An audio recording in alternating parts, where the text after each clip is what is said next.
Welcome to the Jeremy and Andy Talk Movies podcast. I'm Jeremy. I'm Andy. And Andy, I'm curious, what is the most adventurous outdoorsy thing you've ever done? Well, geez, nothing compared to what the people in these movies do. I mean, I have been to Africa, Hey, a couple of times. That was, but it was, to be fair, I was in the city.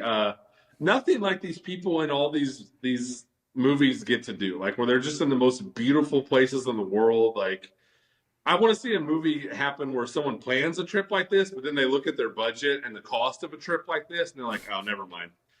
I can't do that." yeah, they never really get behind the finances of these people who are just adventurers all the Yeah, time adventure in is the just movie. in the most gorgeous places on the planet. Yeah. I think the most adventurous thing I've ever done is doing some hiking in Anchorage, Alaska, which is beautiful, and it's the That's type of thing pretty when you get there, cool. it's just scenic, but it was very mild hiking. Like I definitely didn't do anything that, you would brag about having climbed something or anything like that. Yeah. So we are today talking about the movie Apex, which is a straight to Netflix movie starring Charlize Theron and Taron Egerton. And this is a movie that, like all Netflix movies, kind of just shows up and I knew nothing about. Dang, me too. Same. So we'll try to give you a little bit of summary of this movie so you can have a clue what we're talking about, and then we'll talk about whether or not this movie was good. So after a tragedy on a climbing trip, Sasha is adventuring alone across remote parts of Australia when she encounters Ben, a local who forces her into a cat and mouse chase for her life. Andy, Yeah. was Apex good? No, it wasn't. And I'm starting to get really bummed out because I think this is like the fourth or fifth week in a row or podcast in a row I've had to be negative. So this is such a weird year because we already talked about the weirdness of releasing Ready or Not 2 and They Will Kill You in back-to-back weeks. This movie is such an anomaly to me. There is literally like 9 movies exactly like this on Netflix right now. And I don't understand why this movie got made when it brings absolutely nothing new to the genre of woman has tragedy, is in some exotic location, stumbles upon serial killer. Like, I just don't understand why this movie got made. I don't understand. I don't know if the appeal is just like, hey, Charlize Theron, you want to come vacation in Australia for a while? And they're just like, yeah, sure. If you're going to pay me to be in this beautiful location, I'll do it. Because this movie is just this has got to be an early contender for most mid movie of the year to me. Okay. Once again, Andy, I can't disagree with anything you're saying, and maybe coming out a little more positive, but I want to give a little more context here. So I watched this movie last night. It was a Saturday night. Just before I started this movie, I watched the Boston Celtics get eliminated from the playoffs in Game 7 at home against the Philadelphia 76ers. Uh, and my note was that this is the perfect Netflix movie because I watched it while I was sitting there, mopey, disappointed, still scrolling my phone on X just to commiserate with other Celtics fans, half paying attention to this movie, which is exactly how this movie should be watched. Yeah. Um, and so this movie, I was like, this is just the perfect amount of distraction for me between my frustrated Celtics tweets and reading about what went wrong or what the plan is going forward. Um, and that's about it. That's where this movie exists. That's where Netflix movies seem to want to exist.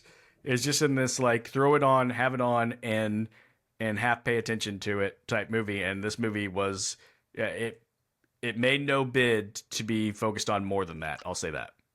Yeah, it's just incredible. It's just copy and paste. I mean, literally, I'm not exaggerating when I say there's like 8 or 9 movies just like this on Netflix right now, where it's always the woman and it starts out with they're either hiking or kayaking or scuba diving or mountain climbing or something, and the boyfriend or husband tragically falls to his death, and then she's traumatized. But to heal her trauma, she goes back, and I mean, it's just getting ridiculous. It's the same complaint I have with Thrash.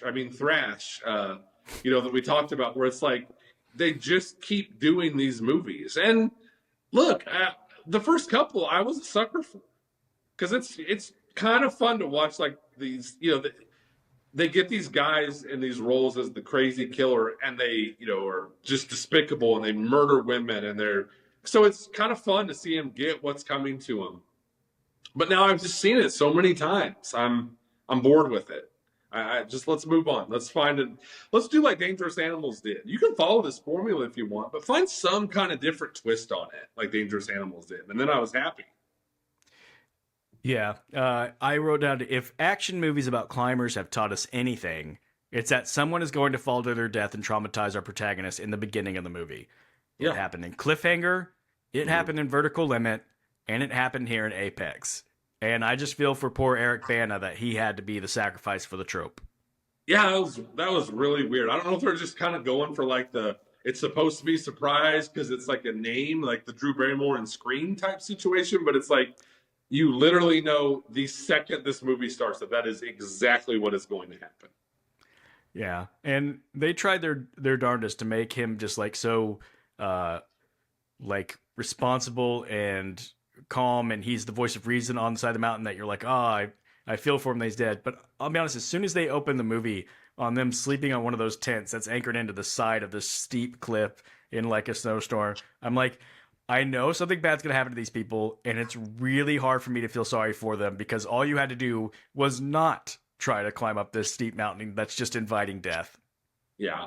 And then it always ends the same way with a person falls to their death. It kind of does the pan in on the actress and she just has teary eyes and she just kind of has the all hope is lost look on her face. And then we usually get like a zoom out so you see that she's up on this mountain. And then it's like 1 year later, 18 months later, 6 months later, whatever. And then we know exactly how this movie is going to go. And this movie is no different. Like, look, it looks great. It's a beautiful setting. Like Charlize is up for the challenge. You buy her as this tough, resourceful woman. It's not. That's why I'm saying it's not going to go on my worst of the year, but it's just it's so predictable. Like, It is so predictable. You're absolutely right about that. That is the thing that drags this movie down is that there's nothing new to this premise. There's nothing really greatly developed about these characters. And by greatly developed, I mean there's nothing really developed about these characters, yeah, like at all. Uh, I want to say this because this really shocked me. Even though it didn't look like obvious CGI at any point in the movie, I was going, wow, it is really impressive what they can do with CGI these days because I never once believed that they were anywhere but a soundstage in front of a green screen. So I was shocked to discover that they actually did film this on location in Australia. And I'm like, oh, that's yeah. why I didn't see the cracks in the green screen. Like, but there is something about the way this is filmed with like such a like a clean gloss look Yeah. to it that like I didn't believe it was real. I was like, they're not in real places right now. This looks like the very clean shine of a like we're right in front of green screen and making everything look exactly the way it should look. And I'm sure there's post production stuff to I'm sure not everything was exactly the way Right. that they filmed it, but still, I'm kind of impressed that they did do it on location. I didn't expect that they would. Yeah, and that's cool, and I do applaud them for that, and I appreciate that. That's why I'm not just outright hating on this movie. I just can't say the word predictable enough when it comes to this movie. Yeah, and I want to keep positive things going. You said it. Charlize was up for the task. I wrote Charlize Theron is a stud. I just wrote that because She is, yeah. she is the type like uh, she's been in multiple action movies where I always buy her as the action heroine. Always buy She was her. awesome in Mad Max Fury Road. I liked her in Atomic Blonde. Like she's just good, and she just seems like I don't know. Like this is such a lame way to describe it, but she just seems like someone I'd like to hang out with. Mhm. And that's not always true of a lot of actresses, like they all, I mean, sort of the stereotype is that they'd be like high maintenance, or really into themselves or like the way they look or something. And Charlize just seems like she's like, did this movie because she's like, yeah, that'd be cool if I went like did a lot of kayaking and climbing and Mhm. was rugged and don't care that I look grimy and dirty or whatever. And of course, she still looks great because Charlize is just naturally beautiful. But I don't know. I like watching her in this role, and it's almost a little hypocritical of me because, well, I'm not gonna say it's hypocritical, but because sometimes movies can get away with not developing characters. It's like it's just gonna be someone you like. We talk about this all the time with like old school Stallone and Schwarzenegger movies. They didn't develop the characters because there's like, who this character is? It's Stallone or Schwarzenegger. That's who they Yeah. are. They're big and tough and look awesome. Doing not saying a lot of words and just fighting bad guys. And this is sort of like Charlize. That's kind of what they did in this movie. Is like you're just gonna like her and root for her because it's Charlize Theron, and you're just gonna like this character because it's her. That's pretty much it. Yeah, absolutely. She is absolutely not the problem with this movie. And she, like I said, I agree with you completely. Anytime she's asked in movies to be BA, I always buy it. Like I think, like you said, Fury Road's the best example. You know what I think really works to her advantage is she's got the Sigourney Weaver thing going for her, where she's just tall, and that Mm. just gives you like a cool presence up on screen, like a tall female, hero, and that just always works. Yeah, she's really good in this movie. Honestly, like she does exactly what she needs to do. Yeah. Funny thing from the trivia. To me, it was funny. She apparently, according to the trivia, said that this is her favorite movie she's ever made. Okay. Now, a lot of that has to do with like sort of the behind the scenes of making it. I think she really enjoyed going to Australia, doing a lot of these things. She trained with an actual climber, and Yeah. I think she basically just said she was at where she's at in her life and what she kind of needed to do and enjoy. She just really enjoyed the experience of making this movie, and then she did like the result. But it's just kind of crazy that I'm sitting there going, Charlize, you were in Mad Max Fury Road, but then I also know that that was kind of famously a really difficult production, and Yeah. her and Tom Hardy. Tom Hardy didn't always get along, and they also thought we don't know what this movie is. That this movie is going to be terrible, and then it just all worked out, Yeah. obviously. So apparently, this was just kind of the opposite experience where everything felt right on set, and then it's fine. I mean, good for her. Like she's the one who, like, I may be lukewarm on this movie to say the least, but she's the winner. Like she got to hang out in Australia for however long they filmed this movie, and she looks cool in BA in this movie. So good on her. I'm happy for her. No complaints about Charlize. Yeah, and then also I just want to shout out Taron Egerton, who my note Yeah. on him is I think he's just underrated.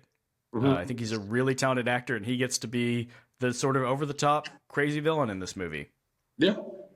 Yeah. And I mean, absolutely. He's not the problem either. Like, it's just the problem is just that it's very familiar. Like, he shows up, he seems charming at first, and then all of a sudden he just, flips just like that. And when he needs to be despicable and disgusting, he does that. Like, I get it. Like, no acting is dragging this movie down. It's just the repetitiveness of the plot is all that drags this movie down. yeah, you mentioned about Charlize being tall and having that go for her. I think that made it stand out even more. That I was watching this going like, man, Taron's kind of a small guy at knee, Yeah. and Yeah. he is. I looked it up. It said he's like 5'9" and like 175 pounds, and I'm like, that feels generous. Yeah. Because just watching this movie is like, I mean, he's in great shape and all, but like he just looks like a little dude in this movie. He does. Um, but just go back to like I really liked him in the Kingsman movies. Even when Mm-hmm. like that was like the first thing I saw him in. When he first shows up in those movies, just the way he acted in that movie, I'm like, I am not gonna like this guy, am I? But then I liked him. Yeah. I think he's been in some really good movies recently. I really liked the Tetris movie that he was in. Thought that was really good Mm-hmm. acting.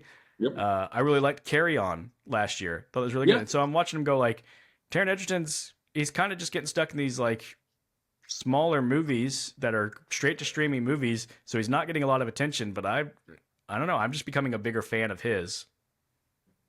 Yeah, I have no problem with him whatsoever. But yeah, like you said, he's doing a lot of these just straight to Netflix or streaming type movies. So, but yeah, I have no problem with him. He's been in like everything you just listed. I agree with you completely. Yeah. Uh, so this movie, you mentioned it about the predictability, and one of my other notes is this movie has some all time terrible. The villain could have won at any point sidestepping in this movie. Like Yes. he's got control of the situation. He's got her. Like his whole thing is that he's hunting her, and it's his like it's the most dangerous game. It goes back to that. He's doing it for sport. It's and like he's got her. He captures her multiple times. He's kind of towing around like a prisoner. It's kind of unclear. I mean, I guess it's kind of saying like he likes her and respects her more than most, so he's kind of enjoying having her around and doesn't want to end the game. But Right. still, it's like dude just drags it out until she finally gets the upper hand. And it's like, well, that was predictable because you just kept letting her get away with everything. Yeah, absolutely. And that kind of works against them. Like they maybe could have gone somewhere with that, where it's like, oh, he's finally met like a worthy opponent type of thing. Like the whole like Batman Joker thing. Like you need me as much as I need you, but they just don't quite go down that path. So he just kind of looks like a doofus. And then like by the end of the movie, like I mean, spoiler alert, when she does finally kill him, it's really not that like, because those movies are so dependent on like you want that actress, that female, to get like that last good. Like, there's a really good one on Netflix. That was also straight to Netflix. I don't know if you watched it. I think it's called just literally called "Don't Move," where the guy, like, same concept, but the girl literally can't move. He has some magical chemical that like makes her, and so like when she, like, that guy is really despicable. So she gets him good, and gets like the last zinger line in on him and stuff. And I feel like this movie kind of lacked that a little bit, where he just, she just kind of like cuts the rope, right, and he just falls. So that left me a little disappointed, because I knew I wasn't super into this movie, and I was like, maybe she'll just really get him at the end, and it was all right. Yeah, I was gonna say I was gonna make the same point, so I'm glad you did that. The ending is very anticlimactic because Very. they're fighting. She smashes his leg with a rock and breaks his leg, and it's like, that's kind of like cool, good moment in the movie. And she hits him, or he hits her, so they're both laying there, kind of like unable to move. It was a little weird because on the one hand, I'm like, it probably is a more realistic depiction of somebody getting good and hit in the face, whereas most movies you get hit in the face and you sort of bounce right back. But at the same time, I was like, where's any of the adrenaline where she's fighting for her life and she's just gonna like lie there and not be able to like. Anyways, that's not the important thing. The important thing is after that point, yeah, it's like really anticlimactic. He's beat at that point, and then she, talks him to what we've got to do is climb this mountain or climb this cliff, and it's the most like telegraph thing that's ever happened. Yeah. Like he's not making it up that cliff. And so, yeah, you don't get like this clever, like, oh, she really had to like do something clever to get out of this, or, I didn't see that coming. It just, at that point, it's like, oh, yeah, that's what Here's happened. how he's gonna die. Yeah. It was a little bit of a letdown, because that's, like I said, in these type of movies, it's all building towards that. And this one just left you a little empty. And these movies are always going to end with the actress staring kind of like heroically into the distance, like, okay, I did it. Like, I've overcome my trauma. And Charlize, again, she does a perfectly fine job of that. She goes and, what does she do? Like, does she throw, like a necklace or something she throws into the ocean, kind of like for closure? And then she kind of just stares off into the distance triumphantly. Movie over. Like, you knew exactly that's how this movie was going to end. Yeah, for real. Like it. Yeah. Yeah. And I made this point on the last podcast. I'll make it on this one. This one definitely falls into the, thing you say. Tell me 3 things about Charlize Theron's character. She's a, adrenaline junkie. She was a little too ambitious in her climbing, and then tragedy. That's it. Like that's all you really get to know. Yeah. Yeah. And like we always say, like, we're not asking for some like deep, detailed character study when you go into these movies, but I do just sometimes I just want, I don't know, just that 5-10% more effort into the character. Like, just give me something interesting about this character, and we don't really get it here. So Yeah, unfortunately, we do not. All right, so one more thing I wanted to share before we get into like the critical reception and the box office and whatnot. So my favorite bit of trivia from this, and this one, I'm going to say it and then I'm going to explain it, because at first you'll be like, why is that one of your favorite bits of trivia? And this is why. So trivia is that Ben's mother in the movie, who we never see but he references, is named after one of the producers of the movie, Jenno Topping. Now, this is why this is one of my favorite bits of trivia, is just the fact that Jenno Topping is one of the producers of this movie, because years ago, Andy, and I'm talking like 16, 17, 18 years ago, I was on a flight and I was sitting next to a lady on this flight, and she was reading a script. And I was being a little bit, you kind of look it over. So I asked her about it. And she told me that she was in the movie business, that she was a producer. And so we got to talking and had a great conversation all throughout this flight. And her name was Jenno Topping.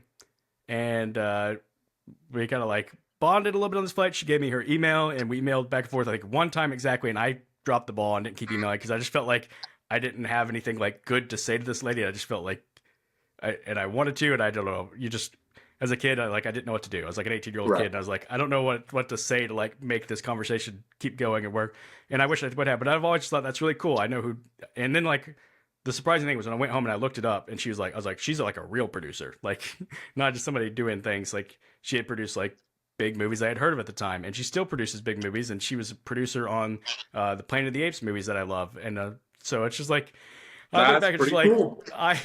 man, I really wish I had kept that thing going, and I had this connection to Jitto Topic. So but anyways, I just think that's cool that this person I met on a flight years ago is still involved in movies that I'm watching. Had you kept in contact with her, maybe you could have been like extra in the background. You could have been like corpse in the cave #3 or something. It could have been me. I could have been It that. could have been that, you, Jeremy. that corpse hanging in there. Yeah, Ugh. you blew it. No, Yes, that's really, really cool. It's a small world. yeah. I'm just gonna throw this out there, Jenno. If you need corpse in the background in your next movie, reach out to me. I think you would do a great job.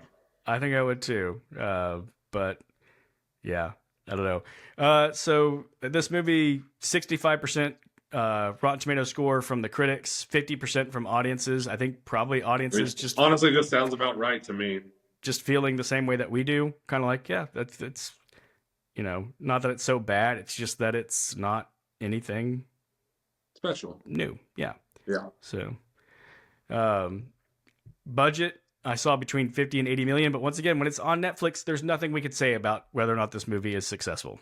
What's it matter? You can tell me this movie costs 1,500 shroot bucks to make, and for all I care. I mean, it just makes no difference. So, Yeah, that is kind of unfortunate, isn't it? yeah. Yeah. Andy, I'm gonna be honest. I've been scrolling on my phone, trying to discover that movie that you talked about, "Don't Move," on Netflix. Mm-hmm. I could not remember if we did an episode on that or not. We did not. We did not. And I No, see we that did now, not. but I was like, I know we both watched it. I know we talked about it, but I could. And that's probably a good sign that we've been doing this long enough that now when we can Yeah. reference movies and I can be like, did we do an Did we episode do on that or Yeah. not? That is a good sign. I agree. We didn't, but we did do an episode on Apex. So now 2 years from now, when we get another movie just like this, and we Which say like, we will. it's just like Apex. Didn't we talk about that? I'll scroll back through our episodes and be like, yes, we did talk about Apex. So, And therein lies the problem. Like these, like the funny thing is, like when we were texting last night, you're like, "What have you watched lately?" And I was like, "Oh, I watched Hokum and this and this." And I was like, I texted you the Charlize Theron Netflix movie because I literally could not remember what it was called, and I was too I'm lazy sorry, to look it up. Can we just talk about the fact that this movie is called Apex? It's a weird name for this movie because yes, they're like she's a climber in the beginning, but there's very little climbing until the end of this movie. And I don't know, just you could say, well, he's hunting her, and there's a whole apex predator element, but nothing about this. I guess they just didn't have a better name for it. So Apex is sort of vaguely intriguing, and you throw a title like Apex on there, and then a picture of two actors that people recognize, and Theron and Edgerton, and that's probably all Netflix needs to get the clicks. I mean, at this point, just start calling these movies survival thriller. Like, just make that the title of the movie. What's it matter? That's true. Yeah. All right. Well, once again, not a very long Short and episode. sweet But this week. we are, man. We're getting movies with very simple premises, so there's not as much to break down. Once again, I'll say this. I want to say some more positive things. Some impressive filmmaking with some of the things like her going down rapids in her that was kayak, cool. where I was going like, I don't know how they filmed this. And so like, kudos to them. But that was probably the best things. The best things that can be said about this movie is some cool cinematography on some of these like action set pieces. The leads were good in it. And if your favorite team just lost a game 7 in the playoffs and were eliminated, and you want to doom scroll on your phone while having something on in the background, this movie is okay. I'm really glad this movie, filled that space for you, and I'm really sorry about your team getting eliminated. You try to remind yourself that there's worse tragedies in the world, so it's all right. Boston will be back strong next year, so that's what I'll hold Sounds on good to. me. Yeah, Andy, we've talked about it. How we're just sort of in a lull of movie releases that aren't very exciting to us. It's Mortal Kombat 2 is the big release of next week. There's some other movies coming out. Maybe we'll find something interesting, but I don't know. I don't know what we'll be back reviewing next week. We'll be back, but who We'll knows be back, what? is all I know. We'll be back. We'll be consistent. There won't be more weeks of me missing for, Well, like you said, life happens sometimes. Life happens, yep. It does. But we appreciate you guys joining us this time. We'll see you again, whatever movie we're doing next time. See you then.